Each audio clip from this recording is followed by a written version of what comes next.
Welcome everyone to our Making Peace with Nature debrief on the recently held COP16 meeting in Colombia. As I said, for those who joined at the start, my name is Stephen Lynch and I'm the Nature Finance Lead for the Australian Land Conservation Alliance.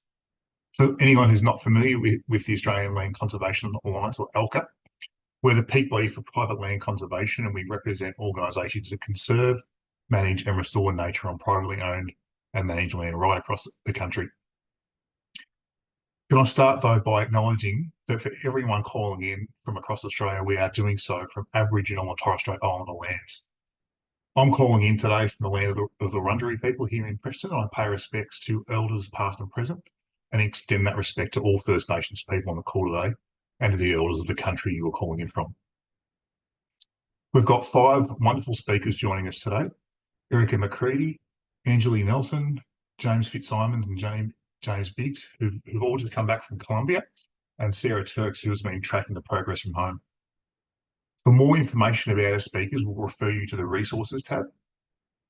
The speakers will share their impressions and takeaways of COP16 and discuss implications for conservation in Australia. There'll be time for audience questions after some Q&A, but please use the Q&A function to write your questions. You can put these in at any time, though we won't answer them until the end of the webinar. Use the upvote function for questions you think are particularly important, and we'll get to those ones first. Peace with Nature was the official slogan of COP16. As many of you know, every two years, leaders from around the world gather to discuss the state of life on Earth, negotiating agreements to preserve biodiversity and stop the destruction of nature. 2 years ago, at COP15 in Montreal, the historic Montreal Global Biodiversity Framework was adopted. It laid out 23 targets and 4 goals to preserve nature within the next decade. Given the significance of the agreement struck at COP15, it was always going to be interesting to see what followed on from Montreal, and that's what we're all here today to find out. I'll now hand you over to Sam Vine, Policy Advisor to ALCA, who has been engaging on these matters for well over a decade and will be moderating the discussion for today. So over to you, Sam. Thanks, Stephen. Well, I'd like to acknowledge the beautiful Biripi country where I'm calling in from today, up on the mid-north coast of New South Wales, and pay my respects to elders past and present, as well as recognising their enduring connection to country and culture. So in essence, COP16 was supposed to be about cleaning up unresolved issues from COP15 in Montreal, finalising implementation details and ensuring the framework was in motion. It was a chance to check in on how parties were getting on with the job of implementation. At COP16, governments were expected to present national strategies on how they plan to contribute to the framework goals and targets. These plans are known as National Biodiversity Strategies and Action Plans, or NBSAPs for short. In the end, 119 of 196 countries submitted new national targets aligned with the Global Biodiversity Framework, and 44 countries updated their NBSAPs. So on the one hand, this really shows an unprecedented level of commitment to the convention. But on the other, with less than 6 years left, the 2030 timeframe, which is when the targets were agreed to, it's nowhere near what's needed to achieve what was set out in Montreal. Right from the start, there were comments on the size of the COP16 agenda and the levels of preparation. But nonetheless, COP16 delivered some historic moments, most notably a transformative new program of work on Article 8J and other provisions to ensure the rights, contributions and traditional knowledge of Indigenous peoples and local communities are further embedded in the global agenda, and a stronger voice for Indigenous peoples through the establishment of a new permanent subsidiary body. The establishment of the Kali Fund to ensure the fair and equitable sharing of benefits from the use of digital sequence information was also a huge achievement. However, the COP president was forced to suspend the meeting when there weren't enough countries left in the room as proceedings ran over time. Despite not getting through the entire agenda, there was a lot of progress and new initiatives were agreed to and passed earlier in the proceedings. But we are left with an enormous funding gap, without decisions on a broader resource mobilisation plan, and without a finalised monitoring framework or review process to hold countries accountable to each other. So I'd like to introduce you to our speakers now to talk about what they got from the meeting and its implications for us here in Australia. Our first speaker is Erica McCreedy. Erica is the Chief Operating Officer of North Australian Indigenous Land and Sea Management Alliance. Erica, you were on the ground at COP16. What were the highlights for you, and what implications do you see as the most important for land conservation in Australia moving forward? Thanks, Sam, and thanks, Stephen, for the introduction. I'm Erica McCreedy, Ngāti Raukawa Te Aitanga Hauti woman from Aotearoa, and I'm the work for the North Australian Indigenous Land and Sea Management Alliance. In COP, I think that this is my first COP on the ground, biodiversity COP on the ground, and I think that the highlights are just as much of showing the work that is still required. So being on ground at COP and the amount of energy, effort and work that goes into being a part of negotiations, being a part of side events, connecting in with global networks as well as national networks. It's a real opportunity for all of us here on the call to connect. And sometimes that doesn't happen until you get into global spaces. There's a lot less of you on the ground, and I think that it really shows the importance of being there. But also I think at the same time we have to acknowledge that not everyone can be there at all, and it's a lot of energy and effort for perhaps a lot slower progress, if you like, in regards to these negotiations and these conversations, and identifying and taking on board what is in it for us on the ground. Why are we here at the global level?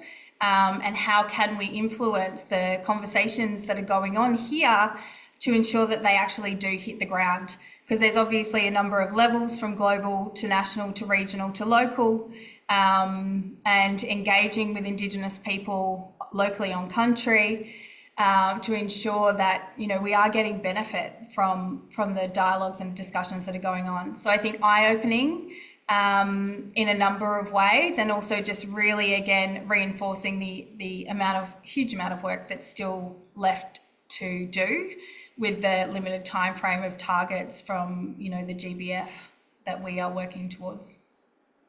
Absolutely, thank you.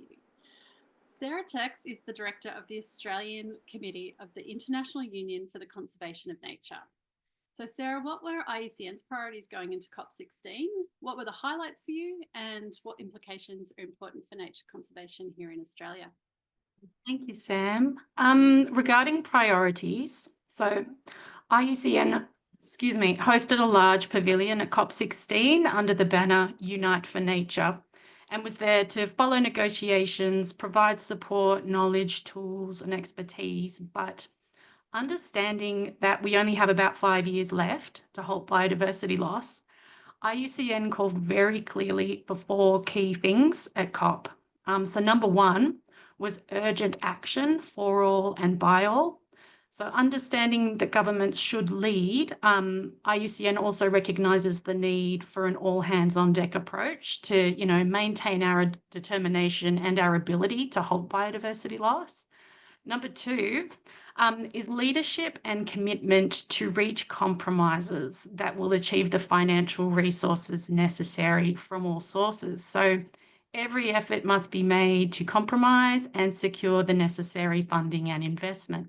And then number 3 is my favourite, which is unprecedented transformation.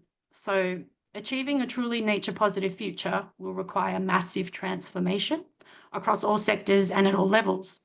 And, putting nature at the forefront of all decision making and shifting business models from short-term profits to long-term sustainability.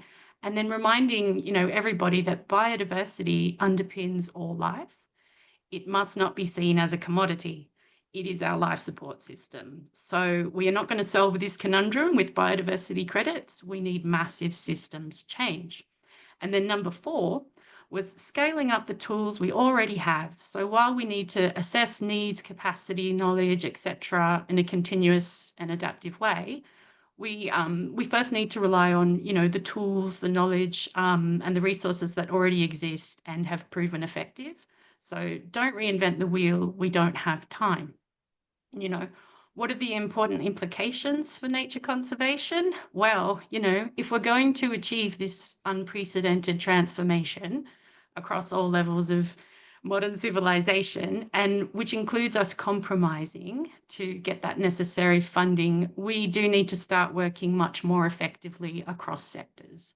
So the conservation sector and academia, we need to start working with industries that contribute to biodiversity loss, like agriculture, construction, and even the mining industry, which is still Australia's biggest industry by far. So the highlight for me was probably the private innovative funding sources that aim to fill that massive funding gap. So one example, which I thought was great, was the Tropical Forests Finance Facility that was first launched at G20 in Brazil, which is an innovating funding model or solution to raise, I think, 125 billion to conserve over 1 billion hectares of tropical rainforests worldwide. So at COP16, that fund received the backing of Colombia, the Democratic Republic of Congo, Malaysia, Indonesia, and Ghana, and I think the UAE. So that was really great to see. Thanks, Sam. Thanks, Sam. James Biggs is the Director, Conservation and Population Management for the Zoo and Aquarium Association Australasia. James, you were in Montreal at COP15. How did it compare? And what were the standouts for you this time? And again, what does it mean for conservation in Australasia? Thanks, Sam, and thanks, Stephen, for the intro. I'm joining from Gadigal country today. For me, comparatively, there felt to be less of a sense of urgency at COP16 compared with Montreal, or maybe we can call it planning and negotiation fatigue. Concerning that we're almost halfway through this plan and we're barely scratching the surface with implementation. So that lack of urgency for me was a bit alarming, given the urgency that the world recognises that this crisis demands. Of course, in Montreal, we were pushing for the new global biodiversity framework document itself, and we were already a couple of years behind on that. But a part of that delay might be attributed to, I think, the volume of analyses of previous biodiversity plans with the view to set up a more effective and implementable plan this time around. For example, I think we learned a lot from the failed Aichi targets, including about the gaps in support and guidance on how to actually implement, monitor and review a globally agreed plan at the national level, etc. And the development of those agreements equates to years of negotiation under the current operating system. There's a lot of agreements to settle. But if I were to talk about the standouts, there's three for me. Really the establishment of the new subsidiary body to ensure that the voices of Indigenous peoples are heard and well represented. That's been on the cards for over a decade, so it's really nice to see that outcome. Second, the establishment of a specific Cali fund to ensure the fair and equitable sharing of benefits from the use of digital sequence information. I'm hopeful that that fund will be fruitful and appropriate, but I'm a little bit concerned with the lack of resources that have been mobilised to date for other elements of the convention and the global framework as well. The third, it was very apparent that the biodiversity crisis is starting to register on the radar of businesses and financial institutions.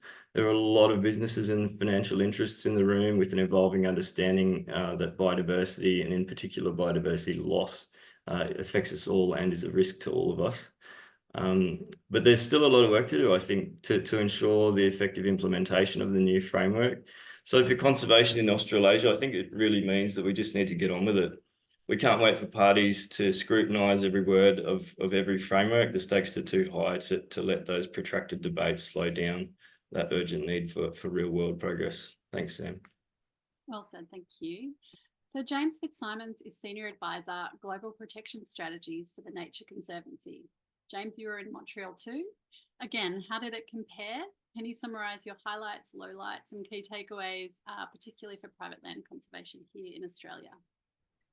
Thanks, Sam. Yeah, hi, everybody. I think one of the main differences was the weather. For those in Montreal, it was cold and snowing. In Cali, Colombia, it was baking hot, high humidity and thunderstorms. Certainly a different COP. Look, as James mentioned, these were two quite different COPs. Montreal was about getting the Kunming-Montreal Global Biodiversity Framework up in action. Some of the highest ambition targets that the world has seen. And really, Cali was about completing some of those, tidying things up, as you'd said, Sam, but also hearing about progress that's been made in the 2 years since Montreal. So to me, some of the highlights, I won't go through what James and yourself already mentioned, but a lot of the interest in biodiversity credits and markets, and the Australian nature repair market was constantly referenced in those sessions. Each of those sessions was totally packed, lines out the door and the like. So it's fair to say there's a lot of interest in this topic. It's also fair to say it's not without controversy. There were also protests on this topic at the COP as well. A new coalition of NGOs was announced to really scale up climate and conservation outcomes through the use of sovereign debt conversions. And so projects like nature bonds that the Nature Conservancy has been using, we are now working with many other NGOs, WWF, Conservation International, etc., to work at how do we do these across the world in ways to fast track some of the biodiversity outcomes we need at national scales. There was a good decision to establish the science principles for identifying ecologically or biologically significant marine areas. And this is going to be important for thinking about high seas, marine protected areas going forward. Sam, as you mentioned, lowlights not being able to finish the COP with a quorum and a lack of a budget for the CBD Secretariat. There still seems to be some spinning wheels on topics like other effective area-based conservation measures and continuing confusion with protected areas, which we need to sort out, I guess, as a global community. For private land conservation in Australia, I guess that interest in finances, the role of the nature repair market is important. But as Sarah also mentioned, that's only one element of the financial budget. And interestingly, Valerie Hickey, who's the Global Director for Environment at the World Bank, said in a really important sort of speech in the high-level discussions on this 30 by 30 target, she said, we need to first look at public funding first, not last. There are economic assets that governments need to pay for them. The second is more money from the private sector. Again, the private sector is making money out of our natural areas and they should be contributing to them. And look last to international public funding rather than look to it first. So to me, those were some of the highlights I found from the COP. Thanks, Jane. Anjali Nelson is General Manager, New Initiatives at GreenCollar. Anjali, you spent most of your time in Cali in side events. Can you give us your key impressions, highlights and lowlights and implications for Australian private land conservation? Hi, everyone. Thanks, Sam. Yeah, I will echo James on, well, highlight being in Colombia itself, with birds, mountains, singing geckos all night, beautiful food and just an incredible country to be in. And we spent quite a lot of time in the green zone, which was very vibrant this time around. It was open to the general public. And GreenCollar was lucky to be hosted by the Organization of Indigenous Peoples for the Colombian Amazon while we were there. So an absolute highlight to hear what's happening in the region, what's happening in the country, and also just to feel surrounded by some energy and real investment, it being the biggest biodiversity COP to date. Bit of a low light, I suppose, would be just the feeling of intractable debates around what is the perfect solution to the crises that we face, rather than a feeling of getting on with it. And I read one commentator who put it at this feeling of a default to critique instead of curiosity and creativity. So a little bit of that feeling, everyone in their corner, but also immense energy. An impression I had, and you can't get to every event by any means, so I might have missed a few that really dealt with this issue, but I felt like the side events that I went to that were very much focused on biodiversity conservation action spoke a lot around investment in wilderness and protected area management, important clear calls for direct financing for Indigenous people's scientific developments on metrics, marine-based challenges, the climate biodiversity nexus. So lots of the topics that we know are key and central around biodiversity conservation. On the other hand, when I went to some of the productive sector and agricultural sector, food and fiber focused sessions, it felt much more like this sort of the idea that the productive sector is sort of passively influenced by subsidies and global food systems and equitable supply chains, all of them being very big and immense issues that I know are driving negative outcomes for nature. But I was surprised to see a lack of examples of promotion and encouragement of the opportunity for farmers to also be agents of biodiversity restoration and conservation. So I did think, after being at the ARPA conference and around Sydney in earlier in October, there was this opportunity perhaps for Australia and Australian private land conservation to showcase the examples from home around landscape level interventions, areas where we see productive landscapes and conservation landscapes in a more holistic landscape level intervention approach. So that was just one thing I thought that I had heard a lot more here than I heard over in Cali. Thanks so much for that, Anjali. Well, let's dive a bit more into the highlights. We've heard a lot about one of the big achievements, which is the decision to establish a new subsidiary body on Article 8J and associated provisions. A bit of a mouthful there. Eric, can you tell us what that means and why it's important? Yeah, absolutely. And it was a huge highlight. And as James said, it's been in negotiation for decades. So to reach that, and it was reached at the last minute. It was reached at about 9:30 p.m. on the last plenary. We just heard that plenary didn't get through everything. So it was a huge win in regards to the reality of the negotiations that took place all the way up until that point. And calls coming, out still hours just before to rally your parties and get that support to ensure that the subsidiary body for Article 8J, which is in regards to traditional knowledge, innovations and practices, becomes a permanent body.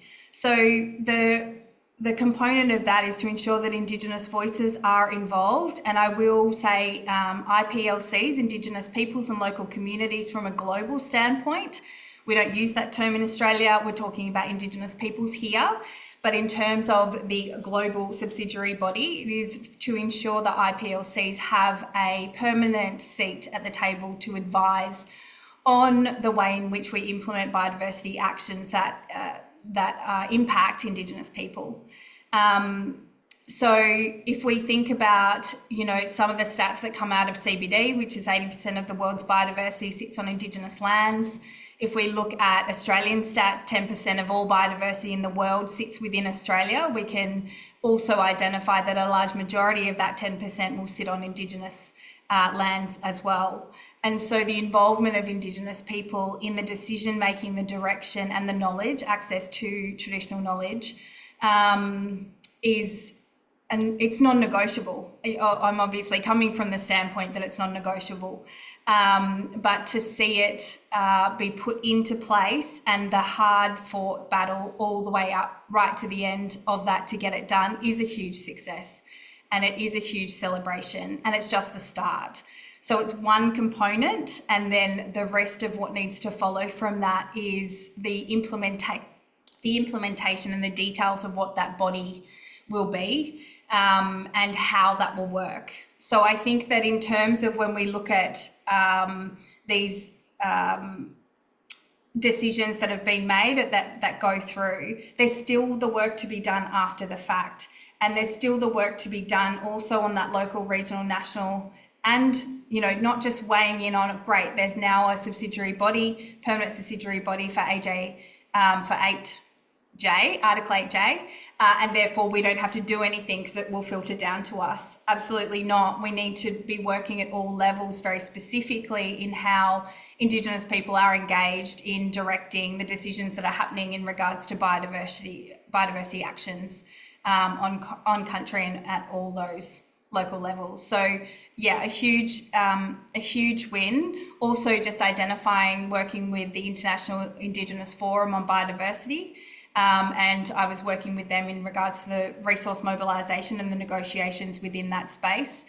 And so just a shout out to them in regards to the work that they do in mobilising, as well as many other Indigenous organisations and collaborations in the global space. But yeah, I definitely saw firsthand the tireless effort that they were doing, not only on the ground, but the time that I've been involved with in the last couple of years, and also the decades leading up to that. So definitely a huge win. Thanks for that. It does take decades sometimes, doesn't it? So one of the other positive things to come out of COP16 was a commitment to strengthen alignment of NBSAPs and nationally determined contributions under the Climate Change Convention. James Fitzsimons, I know this is an area that is important to the Nature Conservancy. Can you tell us more about the synergies with climate and what you were looking for leading into the climate COP that's just been and Brazil next year. Yeah, thanks, Sam. This has been a push for the Nature Conservancy and also many others. Look, and it makes sense. I mean, natural areas, native habitats are storing a lot of carbon.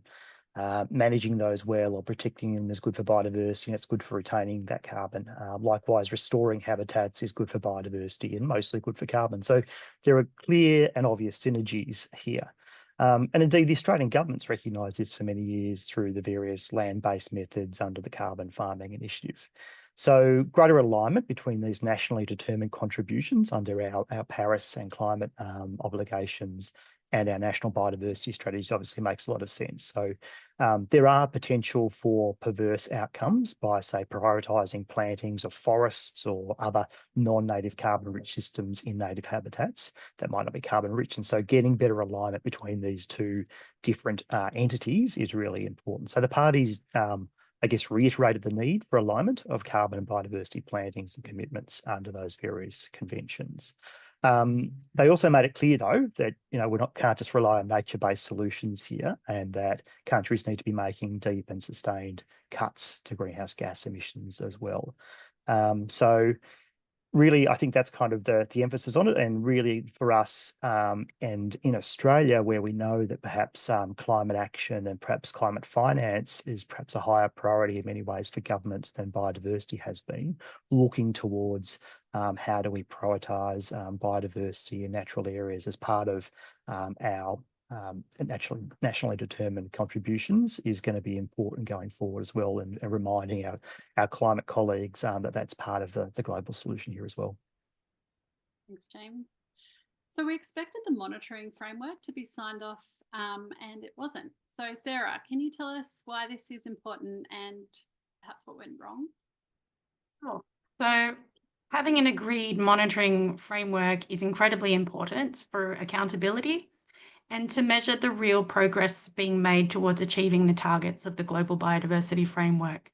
As others have mentioned, we know that one of the reasons the world failed to achieve the Aichi biodiversity targets was that there was no clear monitoring framework in place to measure progress.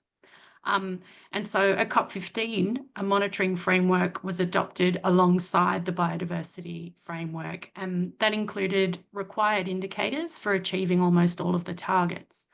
And then the COP15 agreement also included the establishment of a technical expert group that would meet several times over the 2-year period between COPs to discuss and recommend indicators. And why the monitoring framework was not signed off, well, there are a couple of reasons. The monitoring framework and the indicators were discussed at length at COP, but the recommendations for indicators put forward by the technical expert group were not uniformly accepted. So there was lengthy negotiations around indicators. For instance, there are 4 types. It's compulsory to report on the headline and binary indicators, but it's optional to report on the component and complementary indicators. So there was a bit of back and forth on which indicators should fall into which category. And several indicators were contentious. There were lengthy negotiations around topics like pesticide use and benefit sharing from genetic resources. However, despite all these discussions, the countries did manage to agree that only the metadata underpinning required indicators would be left for review.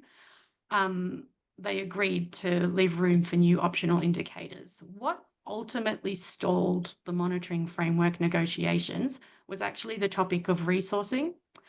So many countries have serious capacity constraints in their ability to implement without resourcing and funding support. So during the working group meeting on the final day, the Democratic Republic of Congo requested that the monitoring framework decision be put on hold because they couldn't accept it without a deal on resource mobilisation.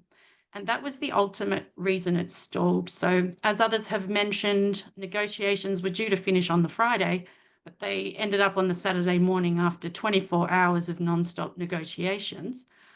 On that final morning, the quorum was lost with less than half of the countries still present.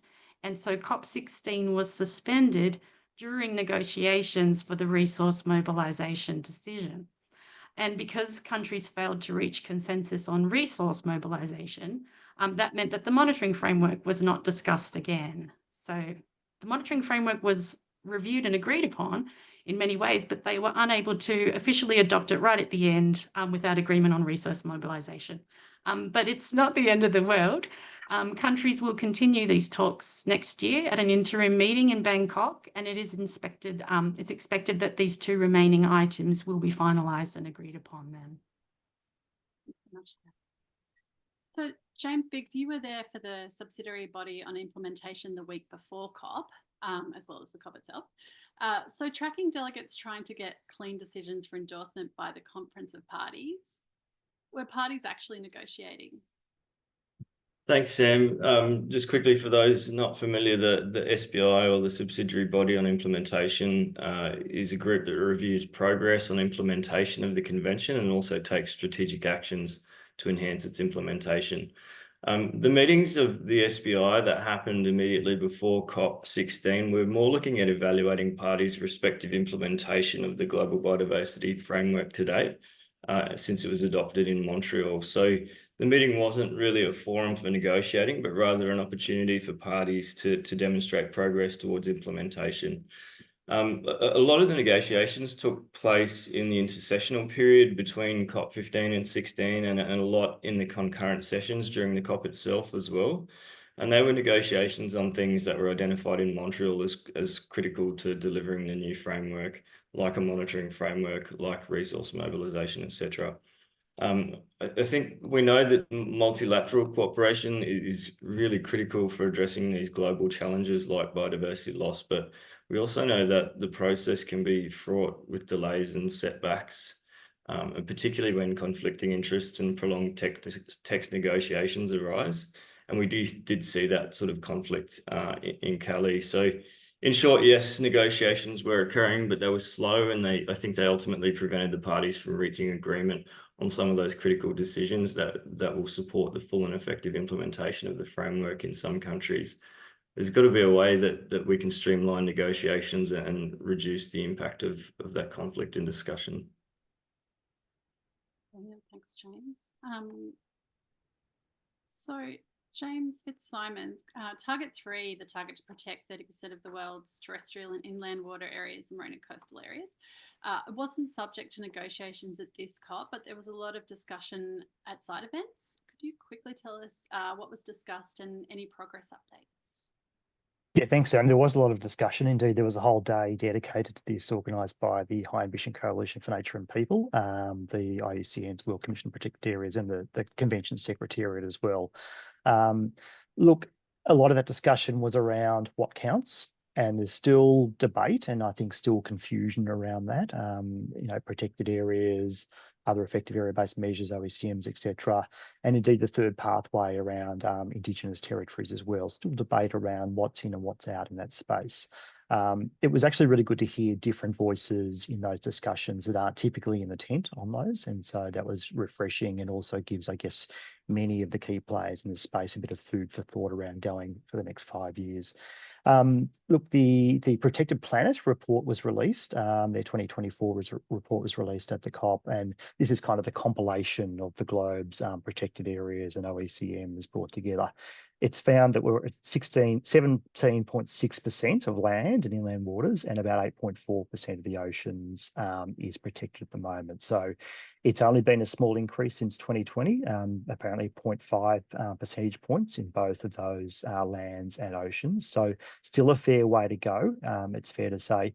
Interestingly, though, we know progress is being made well outside what's being reported. I actually hosted a session with countries from Australia, Kenya, Colombia, Caribbean, and the US. And we know significant progress is being made in places like Australia, where about 7 million hectares of new IPAs is likely to come on board in the near future as well. And we know a lot of commitments are also in train through things like nature bonds and project finance for permits as well, which will come on board in the next few years. So I think there's a bit of confusion still to be worked out. I think it's a reminder, though, that progress is being made, and to keep that momentum up. There's a danger here that if we all get too depressed about what has or hasn't been achieved so far, that things stall, and we know things are coming down the line. Talking those up, showing progress, showing countries progress can be made around Target 3 is really critical. Thanks, James.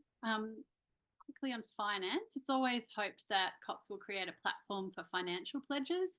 And there were some, but new commitments in Cali were pretty meagre and a far cry from the $20 billion of funding from public sources that parties committed to find before 2025. Anjali, what's it going to take? That's a difficult question. I think my personal preference would be for a revolution of conscience, but I think actually it's probably going to be a feeling of economic pain and opportunity that will push the money in the direction it needs to go eventually. And with 55% of global GDP moderately or highly dependent on nature, as we've heard multiple times, that painful future is becoming more and more obvious. Obviously, we don't want to wait until we've fully realized that pain, but I do believe that there is a lot more attention being played, especially in the private sector, but public sector as well, around the rather terrifying future that we're facing. What is frustrating is the slow release of public financing, given the gap is very achievable. TNC and research partners have shown that, you know, we can close the necessary funding gap for less than the world spends on soft drinks in a year. And it's basically a rounding error, right, compared to the trillions that governments spend on stimulus programs already. So we should be able to find the money if we can really demonstrate that the mechanisms are there and the political will is also there to deliver that.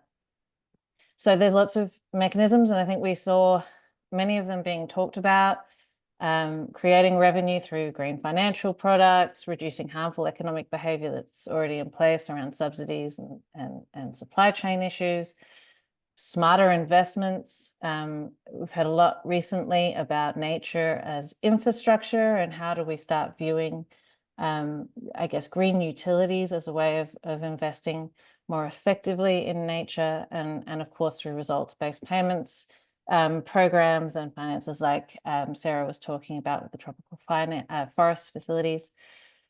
We need to understand that not all these mechanisms will work in every situation. You know, subsidies may be shiftable and supported in some jurisdictions, but in emerging economies and other economies, you know, we may be looking at other opportunities such as debt for nature swaps, green bonds. Risks to supply chains are going to be felt globally. Those interconnected systems will trigger a response by the private sector. How do we make sure that those mechanisms are effective and efficient?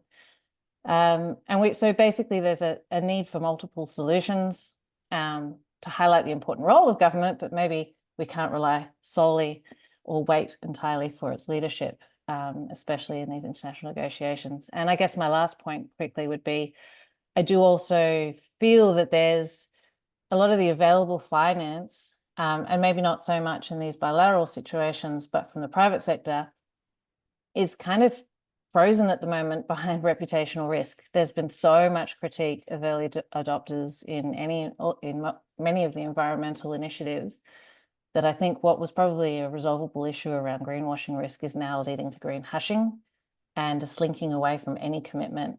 And that is a real concern. There's a lot of fear about starting to put the money where the mouth is. So that's one extra point. Thanks for that. Erica, you're involved in negotiations around resource mobilisation as well, as being a panellist on a finance side event. Can you talk to us quickly about the importance of direct Indigenous investment and partnerships? Yeah, absolutely. I think in terms of, you know, that Indigenous people and local communities globally have a lot of important information and knowledge to add into this space and to direct this space. We are at a climate biodiversity crisis where Indigenous people haven't been in, you know, really proper, meaningful, engaged roles to be able to direct some of the actions that we need to roll out. So direct Indigenous investment is required. Again, it's a non-negotiable in how we work with Indigenous peoples locally, regionally, and also the position that we take forward from a national and global perspective to do that, to ensure that Indigenous people can speak for their country, can utilise access and put forward the traditional knowledge that they hold and carry, and also the responsibility that they have for caring for country. We do have, you know, this kind of status quo of working through other secondary bodies or ENGOs or other partners before that money hits Indigenous people and groups. And I think that there is a lot of, I called for it at the finance panel I sat on, that there's a real courageousness needed from investors to work directly with Indigenous people, to form those partnerships and to form that true, authentic way of working together. When we talk about direct Indigenous investment, we're not negating the requirement of partnerships. We're all in this together and we all need to do it together. And so I think that if there are a number of Indigenous organisations that are ready to receive direct Indigenous investment right now, ready to go. And so I think that that needs to be looked at and identified and worked within how we make that happen. And the risk that we just heard about is very real and it's very there. So to negate risk or to even investigate what risk is requires a dialogue and a conversation and an identifying of who brings what to the table and how do these partnerships work and move forward. And that's the courageous component. For Indigenous groups that aren't ready for direct Indigenous investment, there needs to be to identify how we support that to happen. We talk about the financing that is required and I guess the amount of money that doesn't hit the ground through various ways, public and private. And so how do we actually go straight to the source and identify where we can and therefore use that funding to go further and to create these actions and get to where we want to go quicker, and where our partnerships absolutely required in regards to that financing component. But I think that at the moment there's a comfort in the status quo that has been there for quite some time, and that really needs to shift and change. In regards to being at the table of, well, the side table, should I say, the back table of the negotiations within resource mobilisation with IIFB, there are no seats. They're party seats. There are no seats around the table for IPLCs. There are no seats around the table for women. There are no seats around the table for youth. So we have parties speaking on behalf of the needs and wants of all of the three groups that I guess I just spoke about. And so, this is why Article 8J is so important, so that voices are being spoken to by the people who are being impacted by them. There was a real, the resource mobilisation pulled up stumps. There was a defining kind of how it looked like it was going to go, which is developing countries are really interested in identifying a new mechanism for resource financing because the current GEF is not working in their favour. That was a general consensus that was being put forward, and that would also speak to why the Congo position in regards to pulling up stumps on the monitoring, because where is the resource going? And that was clearly not going to go anywhere. Developed countries, however, were very generally speaking again, and without negotiations being reached, we're very interested in continuing on with GEF as it is and giving GEF the time to work and potentially work. So, time is of the essence. And I think that regardless of what is going on the global stage, we need to be involved in that because we want to help it along in the right direction. But at the end of the day, we have financing within our sectors, within our own individual countries and worlds where that is ready to go to mobilise the actions that we need. And so we're not waiting on the results of these negotiations at that level. We need to move. And I will say we are moving. We are already moving. And so it's who else, wants to come into having a look at how we do things differently and better. Thanks, Erica. That's awesome. All right. So final question to each of you. If we could do it in a sentence or less, that would be great, so we can kick on to some questions from the audience. What can people on the call, civil society organisations, youth, women, Indigenous peoples, be doing to harness the momentum coming out of COP? I'll jump in, Sam. Thank you. It's probably good to remind ourselves that conventions are just one stream of work. within nature conservation, and the model can and does sometimes fall short. So just because a COP isn't perfect doesn't mean we all fail. And as others have said, we should focus on what was achieved and just keep building upon that. We are supposed to work further together between conventions to help get things done. Thanks so much, Sarah. James Fitzsimons? Thanks, Sam. And to me, it's about showing progress, how the work you're doing is contributing to the global biodiversity framework, pushing governments to try harder, bringing examples from around the world. A quick example, the White House's Council on Environment Equality was presenting in my session. They seemed very interested in the Australian Indigenous Protected Area model and how that might be applied in the US. So just keep talking about things, keep highlighting, keep showing governments, keep bringing things to the fore is a really important role that civil society can play. Thank you. James B. Thanks. Yeah, just to echo James there, I think keeping the pressure on, we know that NGOs are critical players in the convention, and we can't underestimate the value of our participation there, especially with well-formed and organised alliances at these events. They're much more powerful than one or two of us intervening as a single organisation. Really about collaboration. How are we going to scale up our action and our impact as well? I think we need to be having more of those discussions. Thanks, James. Anjali? Yeah, similar vein. I think from the time in COP, I just saw there is a genuine thirst for collaboration, and where civil society can be a constructive partner, help to shape mechanisms. I think that, yeah, the cross-sectoral partnerships are really, really meaningful right now and send some really powerful messages. So echo that. Much. Erica? Yep, in the same energy and vein that we've just heard, I think that if you are not already working with Indigenous peoples, identify how you can and will, so that we can all work together to achieve the actions that we need to achieve. Thanks. Brilliant. Thanks you so much to all of our speakers. So I'm a bit behind, but I'll open it up to Q&A now. So if you haven't already, please do type your questions in the Q&A, and we'll answer some now and try to get back to some of them later on. So at the moment, the most upvotes I have in front of me, is there a support for making a pledge for fungal conservation and the integration of other GAP groups like bacteria, protozoan groups, amoeba, for growing knowledge and improving ecological function? James, I'm going to throw to you first. B, No? yeah. You can give it a go. So Or does anyone else want to jump in? I can, for sure. Yeah, look, I think that there's definitely growing attention on the different, like fungi and bacteria, etc.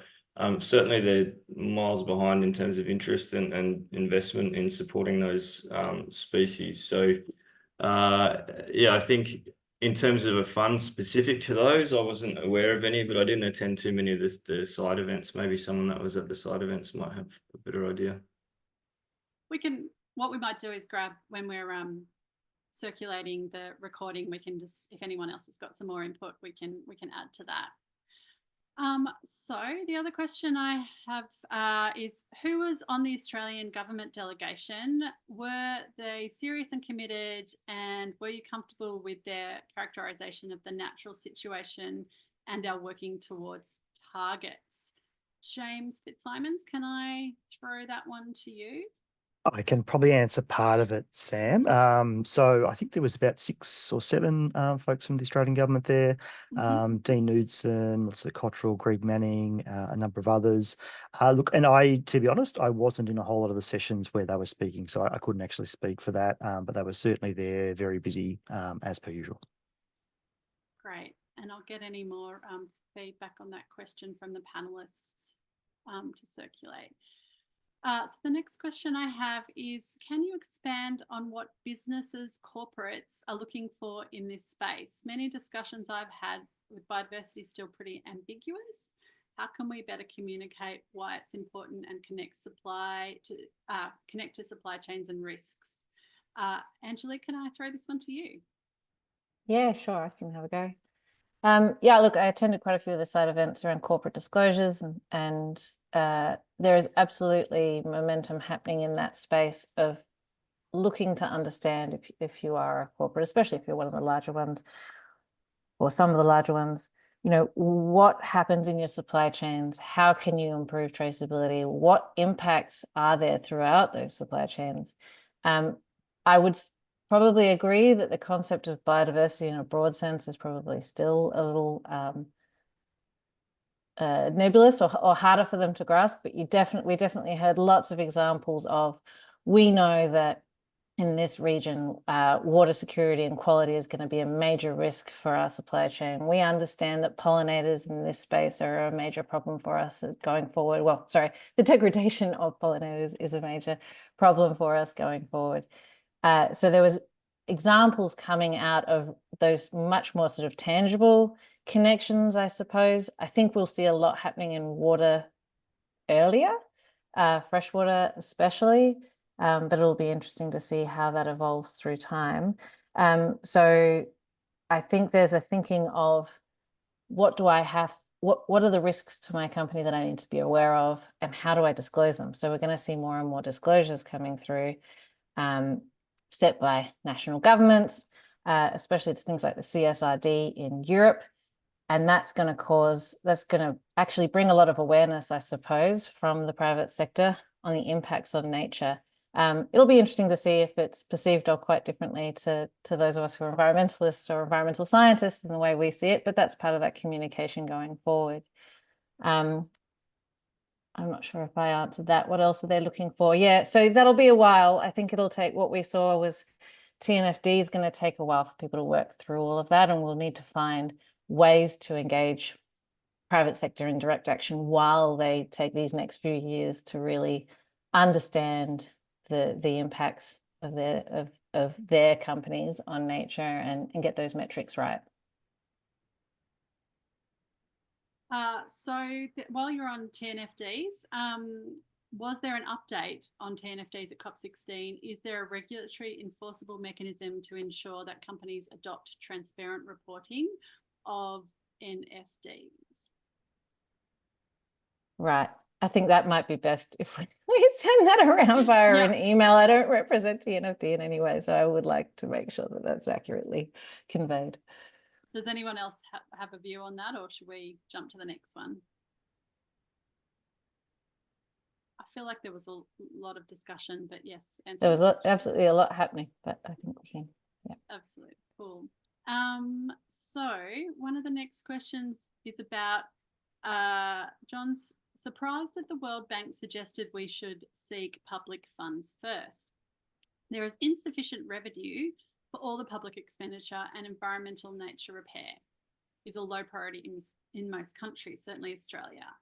What, if anything, was discussed about ways of motivating greater investment by private sector? I feel like we have covered quite a bit of this, but did anyone want to talk about the public investment angle? Sarah? So something that became apparent at the Global Nature Positive Summit recently was that businesses do understand the risks and supply issues. They're eager to participate in this space. And while we don't want to have to wait for government, at the same time, businesses are looking for a clear policy framework from governments in order to know, what are the regulations, what are the guidelines, what is the state of play? So while we can't rely solely on governments, we do need them to come to the table and provide those policy frameworks. There's also the point that other people have made, which that the money required is not impossible for governments to provide. And then sovereign nations can also print money to solve problems when needed. So while private funding and innovative funding solutions are very welcome, and we do need them to fill the gaps, governments can and should be putting up that money in the next 5 years when it's really needed. So I just thought I'd make that point. James. Yeah, thanks. Just want to add to that. I think we know that private finance is going to be an essential part solution to the effective delivery of the framework. But I think translating the strategies that we're talking about into attractive investments really remains pretty challenging. I think there's definitely a willingness from those sectors to contribute, but at the moment we're speaking different languages. And as conservationists, me personally, I think I'm not well versed in the language used by finance professionals, and that's a problem in both directions. I think to move forward, we really need to collaborate more and seek that understanding so that both finance and biodiversity sectors are able to navigate each other's very nuanced and dense languages. Thanks. James Fitzsimons?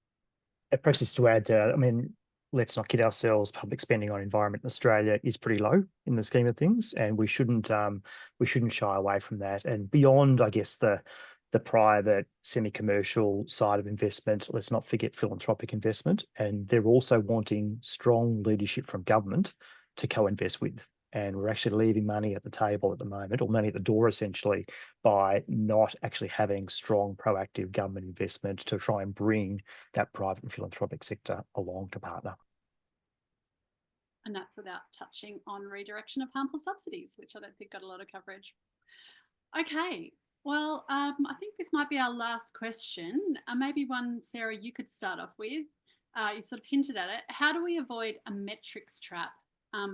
The constant debate about resourcing spent on defining what to measure rather than getting on with the on-ground work. There appeared to be a lot of discussion around defining metrics for biodiversity and associated funding going towards tech solutions. Oh, look, great question. And I think quite a few developing countries at COP raised this as well, saying, can we just have really basic indicators at the top level, and then we have contextual indicators at the country level, you know, what's achievable in each country. And so I think looking at the model of these conventions where we get together every 2 years for 2 weeks to hash things out, we should obviously stretch the negotiations out and give people a bit more room to and flexibility to perhaps create their own national metrics that suit their conditions. Hopefully that makes sense.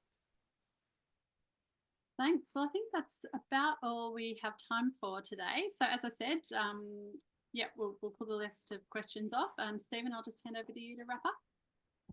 Oh, thanks so much for that, Sam.